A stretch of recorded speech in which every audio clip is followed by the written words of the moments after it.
Buenos días.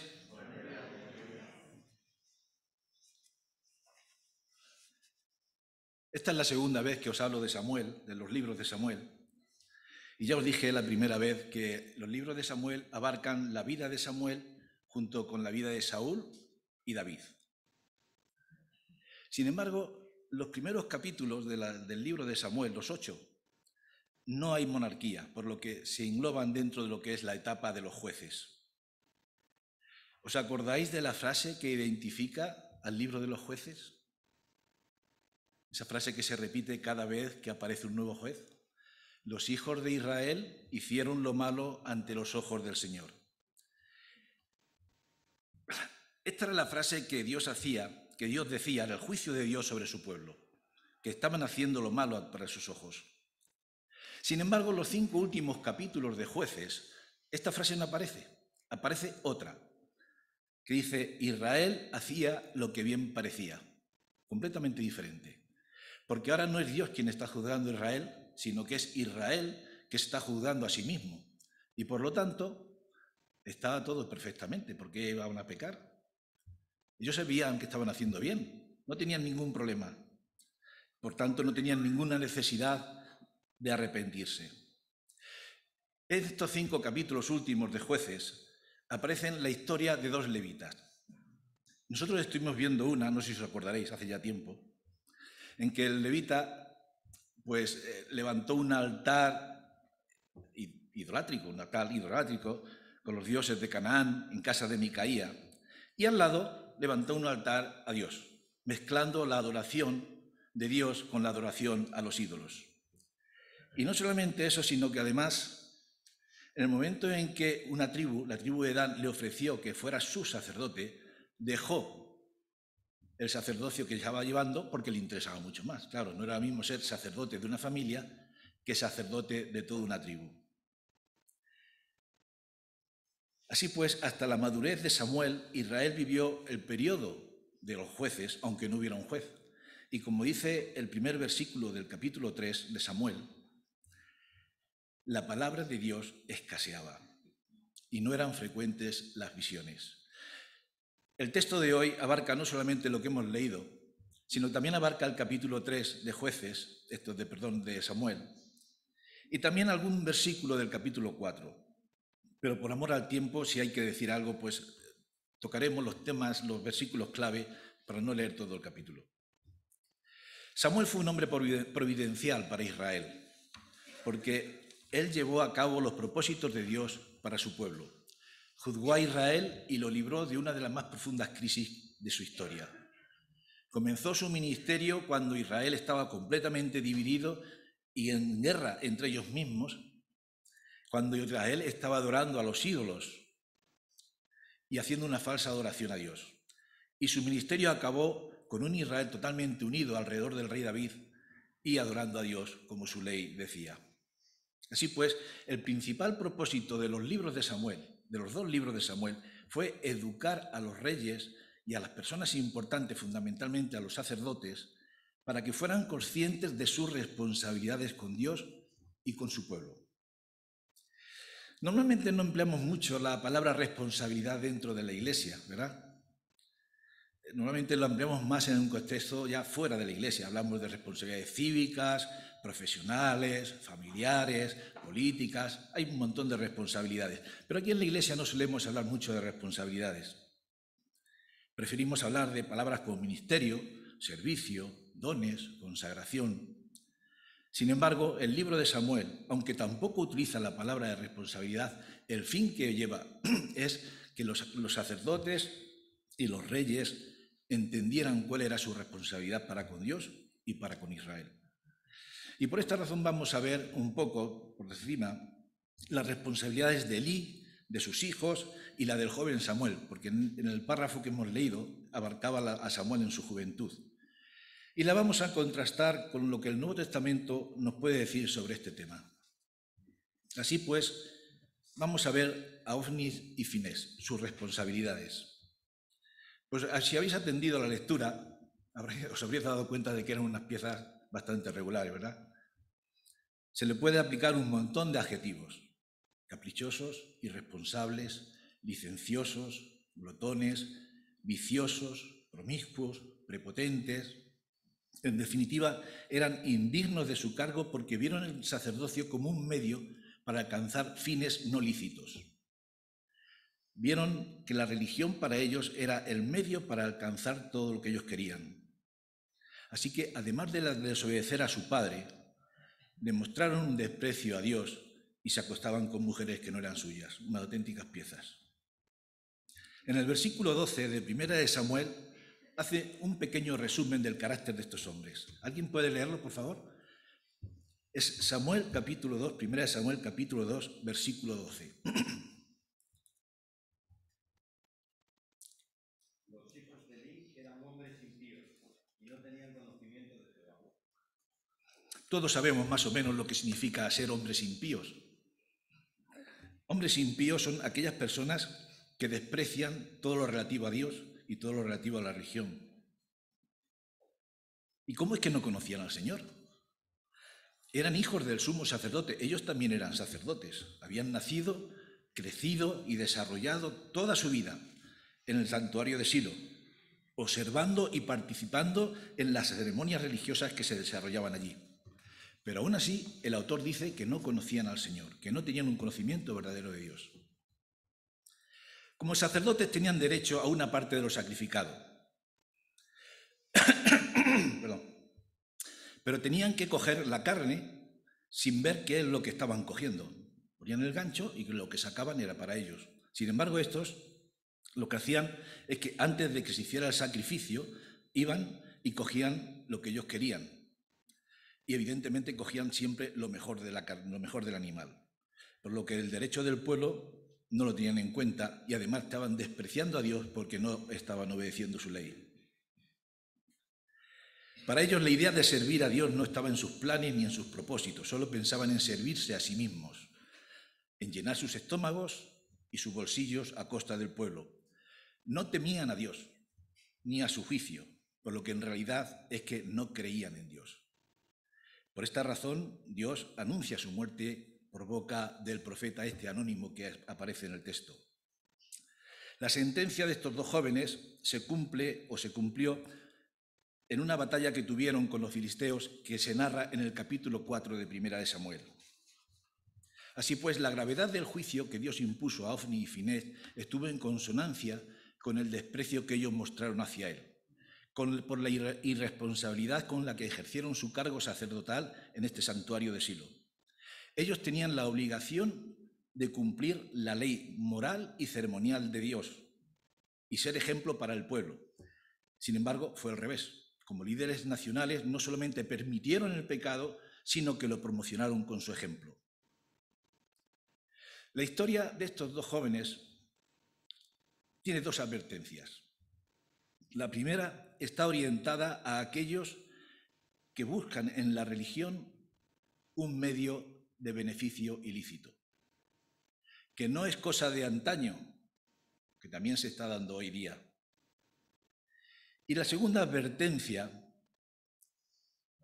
es que, igual que Ofni y Finés llevaron una vida dentro de un contexto religioso, nosotros también podemos llevar una vida dentro de un contexto religioso.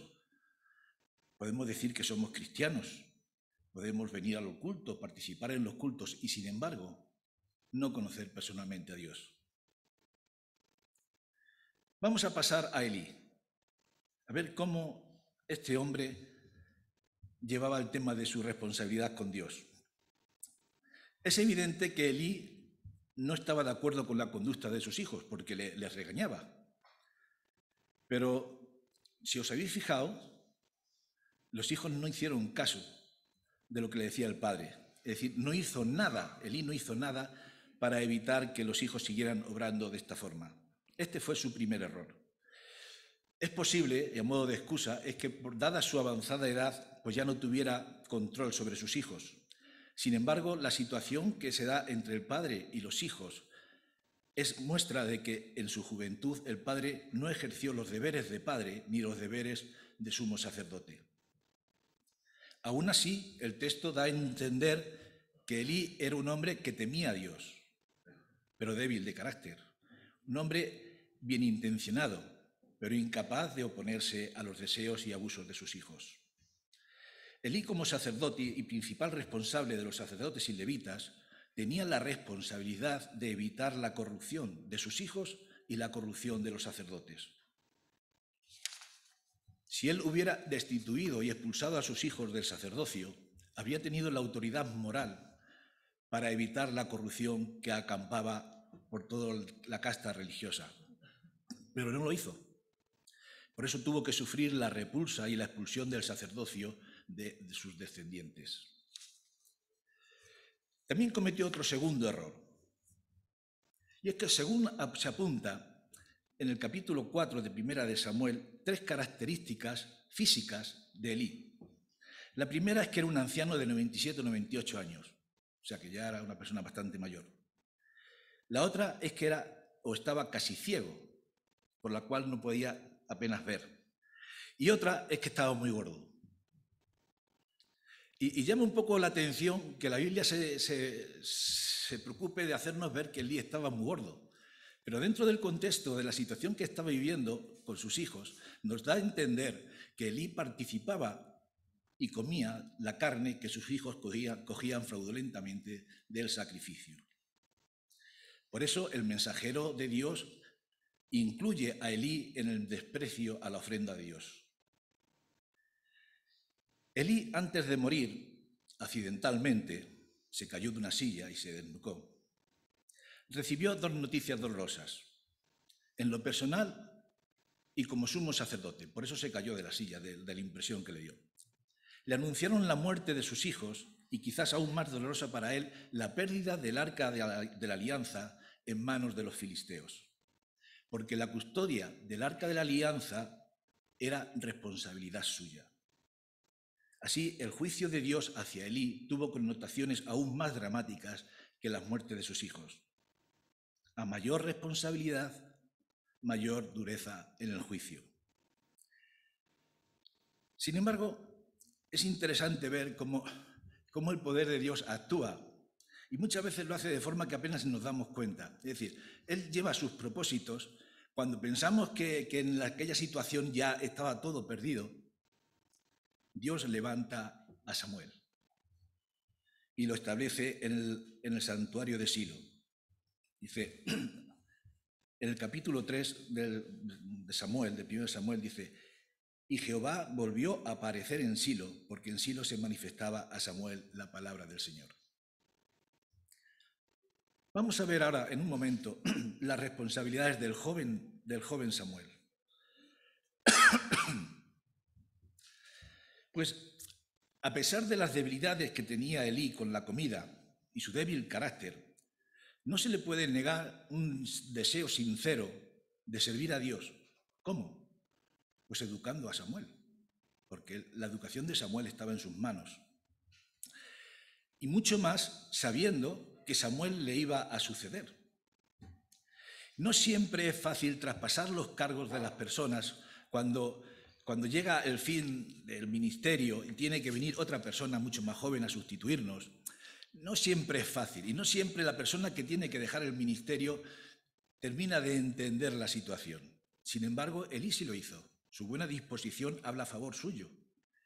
Por ejemplo, en contraste de cómo actuó Saúl cuando supo que David le iba a suceder. Todos sabéis que lo que quiso hacer Saúl fue quitarlo del medio, ¿no? Así pues, puede que Elí no supiera corregir o no pudiera corregir a sus hijos. Sin embargo, es un hecho que la educación que le dio a Samuel sí que fue un éxito.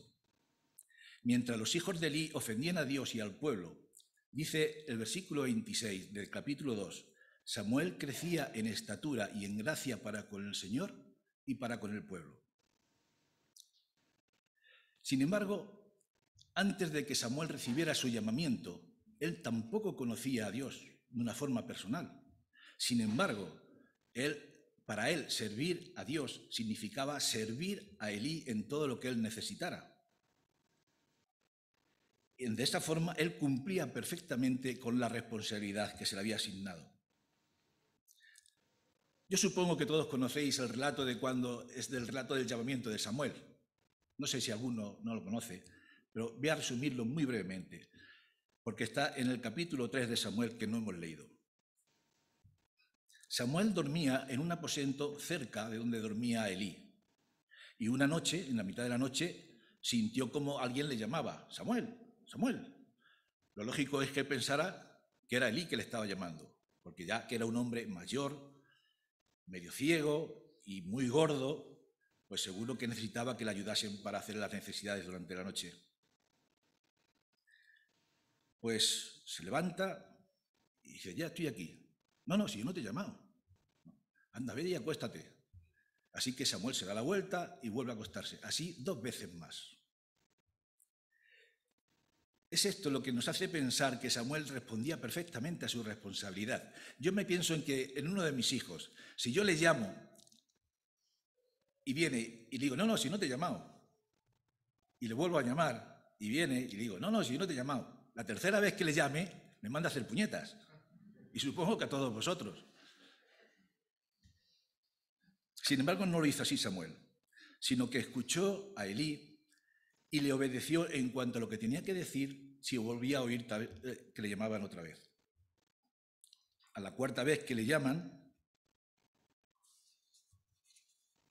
Elí le dice, si te llaman otra vez, dile, habla Señor, que tu siervo escucha.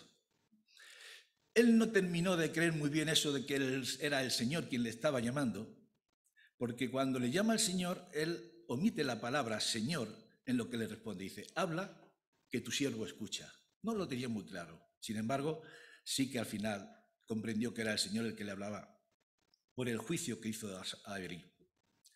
No debió resultar muy fácil a Samuel enterarse del juicio que Dios tenía hecho a Elí. No debió ser muy fácil. Y de hecho, procuró evitarle al día siguiente para no tener que contárselo. Si hubiera sido otro que le hubiera querido quitarle del medio, se habría ido corriendo y decirle, no, mira, me ha hecho el Señor que tengo que estar aquí, ¿verdad?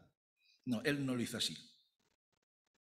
Es necesario destacar su sentido de responsabilidad y de fidelidad a Elí y al Señor.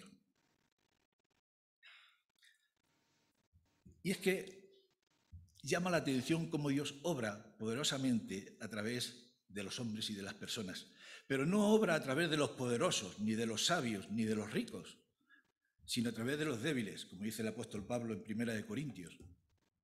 Y en esta situación, Dios obró, en primer lugar, a través de una mujer estéril, que en Israel era una mujer marginada y despreciada y con un montón de problemas familiares. Y también gracias a un hombre decrépito ya a la última etapa de su vida y con muchos problemas de voluntad, de fuerza de voluntad. Sin embargo, Dios llevó a cabo sus propósitos con Samuel. Y vamos a ver la responsabilidad que tenemos como creyentes en el Nuevo Testamento. Y no vamos a perder de vista lo que hemos hablado de la responsabilidad de las personas que hemos hablado. En el Nuevo Testamento, y ya con el Espíritu Santo obrando entre todos los creyentes, la responsabilidad se ha generalizado a todos nosotros de una forma personal e intransferible. Sin embargo, en el Antiguo Testamento, el Espíritu Santo obraba en personas que tenían un propósito definido en la vida de Israel y ya está, no nada más, fundamentalmente reyes, sacerdotes y jueces. Hay un texto en Mateo que nos ilustra con mucha claridad este tema. No emplea tampoco la palabra responsabilidad, pero está implícita en todo el texto. Me refiero a la parábola de los talentos. ¿Conocéis la parábola de los talentos? ¿Sí? ¿No hace falta hacer un resumen? Ya sabéis que el amo de la casa llama a 3 siervos porque va a hacer un viaje, un largo viaje, y les encomienda a cada uno talentos. A uno le da 3, 5, a uno le da 3 y a otro le da 1. Y dice el texto que según su capacidad, y quiero que os quedéis con este detalle porque va a hacer falta un poco más adelante, según su capacidad. Pero un momentito porque tengo que beber un poquito de agua.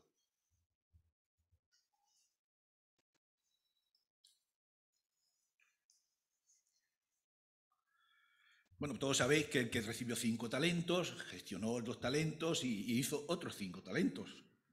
El que le dieron 2 talentos, traficó con ellos, negoció con ellos y consiguió otros 2 talentos. Y hubo uno que el que tenía 1 talento, que lo escondió y no se arriesgó. Bueno, pues el amo de la casa, cuando vuelve, alaba la labor de los 2 siervos que habían gestionado sus talentos y, sin embargo, al siervo que no había gestionado el talento que le había dado, lo expulsó de su presencia. La mayoría de las veces que leemos este texto, se habla de en qué representan los talentos. ¿Qué representan los talentos que le dieron el amo a los siervos? En nuestro caso. Y para eso vamos a leer un texto en 1 Corintios 4, versículo 1, 2 y 5. Que todos nos consideren servidores de Cristo, encargados de administrar los misterios de Dios. Ahora bien, a los que reciben un encargo, se les exige que demuestren ser dignos de confianza. Por lo tanto, no juzguen nada antes de tiempo. Esperen hasta que venga el Señor. Él sacará a la luz lo que está oculto en la oscuridad y pondrá al descubierto las intenciones de cada corazón. Entonces, cada uno recibirá de Dios la alabanza que le corresponde.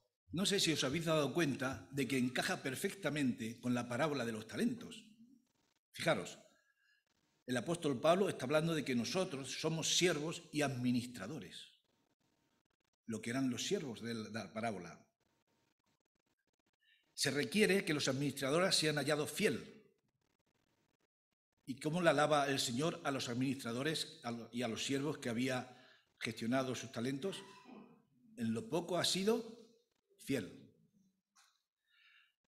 Y dice que cuando Él vuelva, entonces cada uno recibirá la alabanza de Dios. Encuadra perfectamente con la parábola. Pero hay un pequeño problema. Y es el que habla administradores de los misterios de Dios. Es un poco enigmática la frase esta, los misterios de Dios. Para saber o para intuir en qué consisten los misterios de Dios, vamos a ver otro texto en 1 Corintios 12, del 4 al 7. Ahora bien, hay diversidad de dones, pero el Espíritu es el mismo. Y hay diversidad de ministerios, pero el Señor es el mismo. Hay diversidad de operaciones, pero Dios, que hace todas las cosas en todos, es el mismo. Pero a cada uno le daba la manifestación del Espíritu para provecho. ¿Para el provecho de quién? Dice la versión que yo tengo, para el bien de todos. Para el bien de todos.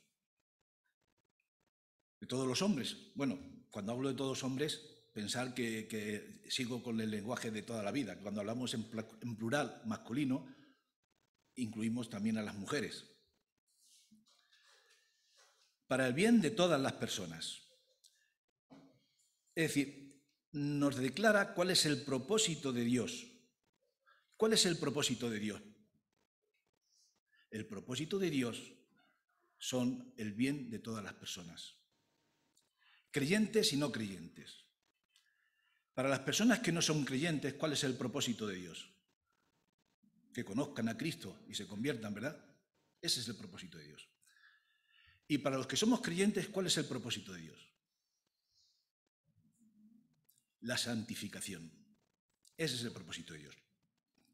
Así pues, podemos decir que los talentos que Jesús nos da para que los negociemos hasta que Él venga, son los recursos y capacidades que pone en cada uno de nosotros para que los gestionemos y para que obedezcamos sus mandamientos. Y entre sus mandamientos está la predicación para no creyentes y la santificación para lo que ya lo somos. Elí y sus hijos no actuaron con la responsabilidad que sus cargos exigían, y el siervo negligente tampoco. Y el final de estos 2 casos fue el mismo. Dios rechazó a Elí y a sus hijos y también rechazó al siervo negligente. Además, quiero destacar una pequeña nota en la actitud del siervo negligente. Cuando cuando el amo de la casa le pide explicación por lo que ha hecho, Pues para excusarse, dice, no, es que tú eres un hombre muy duro. Tú eres un hombre muy duro, porque siegas donde no sembraste. Es decir, estaba diciéndole, le estaba acusando de ser injusto, porque le estaba exigiendo a los siervos algo que estaba fuera de su capacidad. Sin embargo, el texto, si lo leéis, dice que repartió los talentos en función de la capacidad de cada uno de ellos. Y es que excusarnos es más viejo que el hombre. ¿Os acordáis lo que dijo Adán a Dios cuando el Señor le estaba preguntando e interrogando por qué había comido del árbol de la fruta prohibida? ¿Qué le dijo? No solo la mujer que me diste, la mujer que tú me diste. Es decir, le echó la culpa a la mujer y a Dios de lo que él había hecho. Y es que esa actitud la vemos con mucha frecuencia entre nosotros, porque tratamos de excusar nuestra irresponsabilidad acusando a otros de nuestros errores. Por otro lado, la responsabilidad de Samuel es para todos nosotros un ejemplo, porque sirvió a Elí perfectamente, igual que sirvieron los dos siervos del amo de la parábola. Los dos siervos del amo de la parábola recibieron la alabanza del amo y Samuel recibió también, de una forma diferente, pero ciertamente recibió la alabanza de Dios. Él fue fiel a Elí y después fue fiel a Dios. Y eso es lo que le dice el varón que se le presentó a Elí. Hay dos circunstancias que se generan alrededor de la realización de nuestros talentos o de la gestión de nuestros talentos, que sí me quiero parar unos minutos. Una es el éxito o el fracaso en el desempeño de nuestros talentos. ¿Habéis pensado alguna vez qué hubiera pasado si uno de los dos siervos que negociaron sus talentos hubiera perdido en la negociación y se hubiera presentado ante el amo con menos dinero que él le había dado? Alguien me dijo que era una pregunta trampa, pero no es una pregunta trampa, es una pregunta que nos obliga a pensar en el éxito o en el fracaso en la administración de nuestros talentos. ¿Y por qué lo digo? En primer lugar, porque en el texto solo hay dos opciones. La de los siervos que negociaron sus talentos y ganaron, y la del siervo que no negoció nada y no ganó, pero tampoco perdió. Y para esto quiero ver tres textos. Yo no sé, Carlos, si se pueden poner en la pizarra. El primer texto, ya los tres ya lo conocemos. Es 1 Samuel 2:35.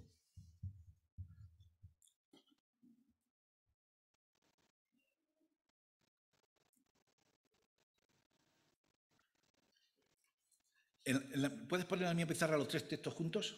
¿No? Bueno.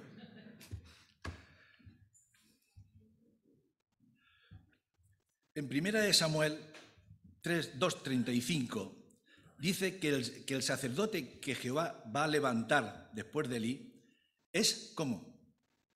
Fiel. Es fiel. En 1 Corintios 4, versículo 2.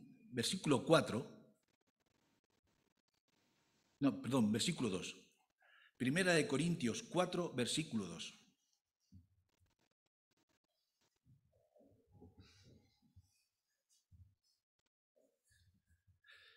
Ahora bien, lo que se requiere de los administradores es que cada uno sea hallado fiel.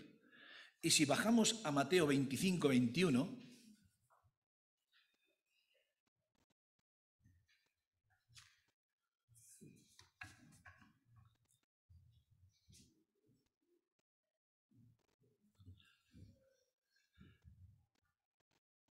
el Señor le dice a su siervo, bien, buen siervo y fiel. Lo que tienen en común los tres textos es la fidelidad. No es el éxito desde el punto de vista humano del desempeño de nuestros talentos. La palabra fiel tiene dos significados. Fiel, por un lado, se le puede atribuir a una persona al cual se le puede confiar algo. Sabemos que va a responder con responsabilidad a lo que se le ha confiado, ¿verdad? Pero también fiel, dentro del contexto cristiano y evangélico, ¿cuál es? De la persona que tiene fe, la persona que tiene fe. Y no son significados contrapuestos, sino complementarios. De hecho, nuestra fe se demuestra a través de nuestra vida. En vano decimos que creemos si no somos siervos dignos de confianza. Y es que siempre estamos tentados a ver el reino de Dios como si fuera una empresa. Siempre identificamos el éxito desde el punto de vista humano con el éxito desde el punto de vista de los talentos. Sin embargo, no lo dice así el Señor. Hemos leído en 1 Corintios 4 que el Señor premiará a aquellos que hayan... ¿Cómo? ¿En qué es lo que se ha fijado el Señor para premiar? En la fidelidad. ¿Y cómo sabe la fidelidad el Señor? Porque mira nuestros corazones. Es decir, ve lo que nosotros no vemos. Y en función de que lo que ve, entonces premia. No en función del éxito, tal y como nosotros nos lo imaginamos. Nosotros estamos acostumbrados a que los gestores de una empresa al final de año se presentan ante los socios, hacen un balance del año, que es positivo y han ganado dinero, su gestión ha sido un éxito. Si su gestión ha sido negativa porque han perdido dinero, entonces su gestión ha sido un fracaso. Pero no así el Señor. El Señor tiene otra forma de ver las cosas. Nosotros miramos siempre resultados visibles y Dios mira nuestro corazón. Voy a daros dos ejemplos. Uno del Antiguo Testamento y otro del Nuevo para que se nos quede bien claro este asunto. ¿Conocéis al profeta Jeremías? Más o menos, ¿verdad? ¿Podríamos decir que fue un éxito su ministerio? ¿Fue un éxito su ministerio? ¿Alguien se atreve? No fue un éxito, fue un fracaso. Para los que no conocen bien a Jeremías, Jeremías estuvo predicando toda su vida que Israel tenía que aliarse a Nabucodonosor para evitar su destrucción y no confiar en Egipto. El rey de Israel y los principales de Israel no atendieron la petición de Jeremías y confiaron en Egipto y fue cuando se le llevaron cautivo a Babilonia. Así, 2 veces consecutivas. Evidentemente, desde el punto de vista humano, fue un fracaso. No fue como, por ejemplo, Jonás, como cuando estuvo hablando David Osorio, que Jonás fue posiblemente el mejor evangelista de todo el mundo, ¿no? Pero no, aquí Jeremías fracasó y, sin embargo, ¿Dios lo tuvo como un buen siervo o no lo tuvo como un buen siervo? Claro, lo tuvo como un buen siervo. De hecho, las profecías que hizo Jeremías se cumplieron por la palabra de Dios. Tenemos 2 libros de Jeremías en el Antiguo Testamento y un montón de referencias a él en el Nuevo. Claro que fue un buen siervo. El ejemplo que quiero daros del Nuevo Testamento lo tenemos en el Evangelio de Lucas. ¿Conocéis la misión de los 70 discípulos de Jesús que van por parejas a predicar la venida del reino? ¿Cómo vuelven? ¿Tristes porque habían fracasado? ¿Cómo vuelven? Contentos. Yo diría que eufóricos, porque le dicen al Señor, hasta los demonios se nos sujetan en tu nombre. Venían eufóricos. ¿Y cuál fue la respuesta de Jesús? No os regocijéis de que los espíritus os sujeten, sino regocijaos en que vuestros nombres están escritos en los cielos. ¿Veis la diferencia de lo que es el éxito y el fracaso en los ojos del Señor a los ojos nuestros? La otra circunstancia que rodea también el desempeño de nuestros talentos es el riesgo. Es el riesgo que podemos afrontar o que afrontamos cuando desempeñamos nuestros talentos. Ya hemos dicho antes que los talentos están para que administremos la predicación a los no creyentes y la santificación a los creyentes. Por un lado tenemos los riesgos físicos. muchos creyentes, hermanos nuestros, están siendo perseguidos en muchos países.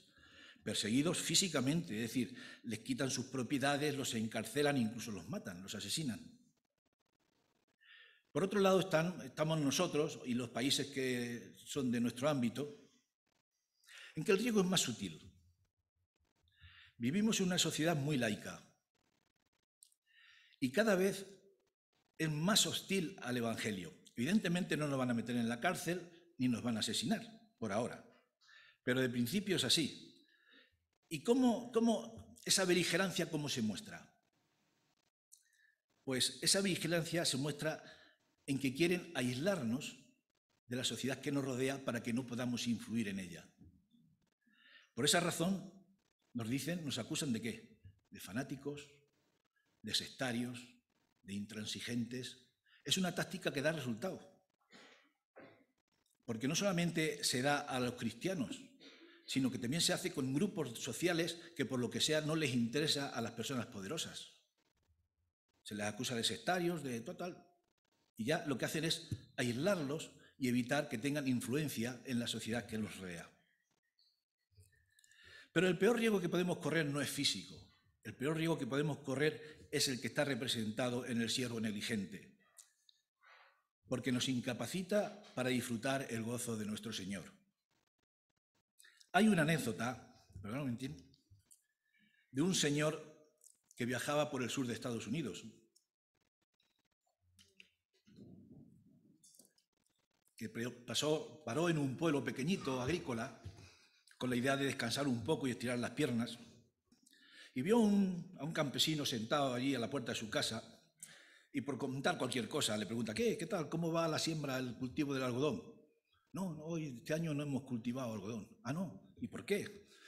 Porque hay un gorgojo que hay mucho peligro con los gorgojos, total. Bueno, ¿y el maíz? ¿Qué tal va la siembra del maíz? No, tampoco hemos sembrado maíz. Bueno, ¿y eso? Pues porque por si no llueve. Si no llueve ya no tenemos maíz. Bueno, ¿y las patatas? ¿Qué tal? ¿Habéis sembrado patatas? No, tampoco hemos sembrado patatas. ¿Y eso? Bueno, porque hay muchas plagas. Le dice el campesino al viajante, mira, es que este año hemos querido ir a lo seguro. Y para él ir a lo seguro es no sembrar nada.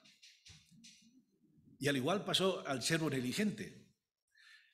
Él quiso ir a lo seguro, enterró su talento y dijo, aquí no pasa nada, y cuando venga el Señor, pues yo le entrego un talento y primero paz y después gloria. Sin embargo, por no asumir riesgos, tanto el campesino como el siervo negligente corrieron riesgos mucho mayores. Por el campesino, evidentemente, estaba en peligro su alimentación durante un año, pero el siervo negligente corrió un riesgo muy grande, que consistió en no poder estar en la presencia y el gozo de su Señor.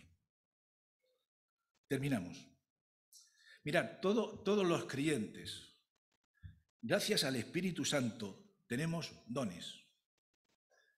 Podemos llamarle talentos si queréis. Pero con los dones o talentos tenemos que asumir dos cosas, responsabilidades y riesgos. Como he dicho antes, los libros de Samuel están escritos para que la clase dirigente de Israel fueran conscientes de su responsabilidad para con Dios y para con su pueblo. Elí y sus hijos no fueron conscientes de esa responsabilidad. Por eso el juicio de Dios para ellos fue dramático, al igual que fue para el siervo negligente. Por el contrario, Samuel, siendo un joven aún sin experiencia de ningún tipo, es un ejemplo para nosotros porque actuó de acuerdo con sus responsabilidades. Él tenía ciertas responsabilidades, que era servir a Elí, y lo hizo así perfectamente. Y luego siguió sirviendo a Dios también perfectamente hasta su muerte. No sé si os habéis dado cuenta de que hay una profecía al final de lo que le dice el varón de Dios, que no dice su nombre, a Elí, que dice que va a levantar a otro siervo suyo fiel, ¿verdad? Pues se cumplió con Samuel. Sin embargo, también sabéis vosotros que muchas profecías del Antiguo Testamento tienen un doble cumplimiento. Y este doble cumplimiento también se refirió a la persona de Jesús. Él es el siervo perfecto, o fue el siervo perfecto que gestionó sus dones a la perfección, con una fidelidad y obediencia perfecta al Padre, y que asumió el riesgo que aquello llevaba. ¿Cuál era el riesgo que asumió? Asumió la muerte en la cruz. Así, esta parábola nos exhorta a negociar nuestros talentos, a no dormirnos como siervos de Cristo en nuestras responsabilidades, sin miedo al fracaso, desde el punto de vista humano. Porque lo importante es seguir la voluntad de Dios en nuestras vidas. Vamos a terminar leyendo el texto de 1 Corintios 4, versículos 1, 2 y 5. Que todos nos consideren servidores de Cristo, encargados de administrar los misterios de Dios. Ahora bien, a los que reciben un encargo, se les exige que demuestren ser dignos de confianza. Por lo tanto, no juzguen nada antes de tiempo. Esperen hasta que venga el Señor. Él sacará a la luz lo que está oculto en la oscuridad y pondrá al descubierto las intenciones de cada corazón. Entonces, cada uno recibirá de Dios la alabanza que le corresponda. Pues que el Señor nos ayude.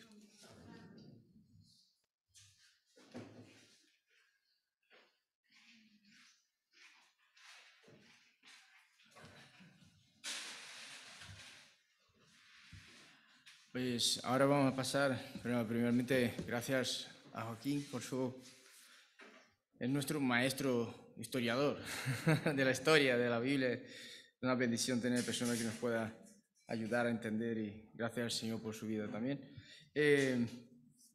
Vamos a cantar el canto final y mientras pues vamos a pasar la ofrenda. Ya sabemos como costumbre, los que nos visitan y alguien que no entienda o que no conozca, es una costumbre nuestra interna y si quiere ofrendar pues también se sienta en libertad.